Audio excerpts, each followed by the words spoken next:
আল্লাহকে কি সৃষ্টি করেছে? এমনকি 1 বিলিয়ন বছর আগে হলেও আপনার আল্লাহ নিশ্চয়ই কোথাও কোনো এক সময় শুরু হয়েছিল। আল্লাহকে কি সৃষ্টি করেছে? আপনি কি চান আমি উত্তর দেব? আপনি তো উত্তর দিতে পারবেন না, তাই না? আমার কথায় কিছু মনে করবেন না। অবশ্যই আপনি জানেন না। আমি উত্তর দিচ্ছি। বলুন তাহলে আল্লাহকে কি সৃষ্টি করেছে?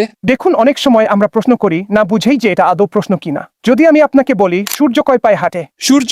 এটা কয় পায়ে হাঁটে? 2 নাকি 3?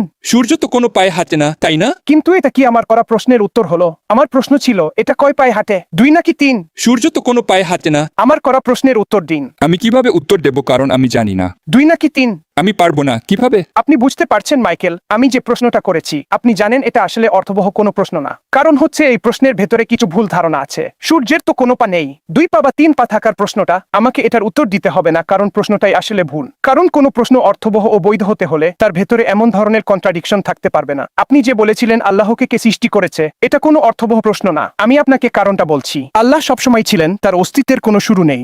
আপনি আমাকে এমন প্রশ্ন করতে পারেন না যিনি সৃষ্টি হননি সেই আল্লাহকে কে সৃষ্টি করেছে। এটা কি কোনো অর্থবহ প্রশ্ন? না, আমি সেটা বলিনি। আমি বলেছি আল্লাহকে কে সৃষ্টি করেছে।